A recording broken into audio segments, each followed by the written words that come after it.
tunnel est un peu le trait d'union entre deux quartiers.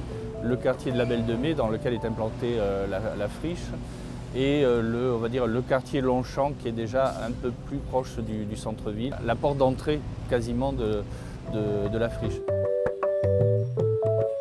Moi, quand j'ai réalisé le projet, je l'ai réalisé de manière à ce qu'il soit pérenne. La ville a refusé de se porter acquéreur, propriétaire du tunnel, et c'est la friche de la Belle de Mai qui a décidé de se porter acquéreur, et donc qui a pérennisé le projet en quelque sorte.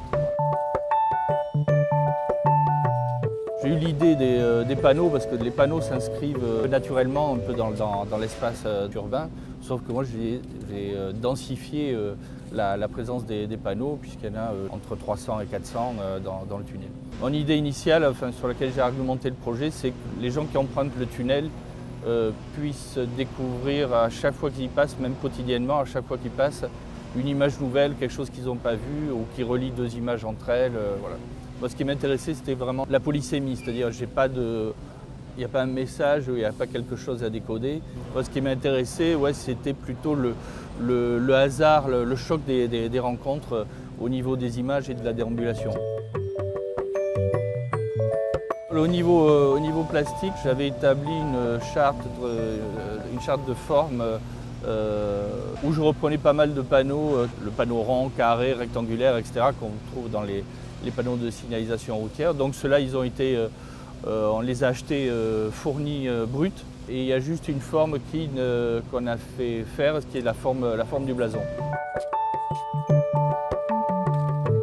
J'ai demandé à la friche de me confier, de me prêter un espace pendant le temps du projet. J'ai créé un petit atelier de production. Voilà, où on préparait les panneaux, c'est-à-dire dans les règles de l'art, avec un fond époxy, des peintures métalliques, un traitement avec un vernis à peu près. En gros, c'est des peintures qui servent pour la carrosserie automobile qu'on utilisait, donc sont extrêmement résistants. Mais surtout, ce qui était vraiment intéressant, c'est que l'atelier de production était à proximité. Donc on pouvait avoir aussi bien recevoir des gens, des visites, communiquer le projet, l'expliquer tout en montrant déjà les premiers exemplaires. Et d'autre part, j'ai pu être extrêmement réactif. Et ça, cette réactivité, cette capacité d'improvisation, j'ai trouvé vraiment intéressant.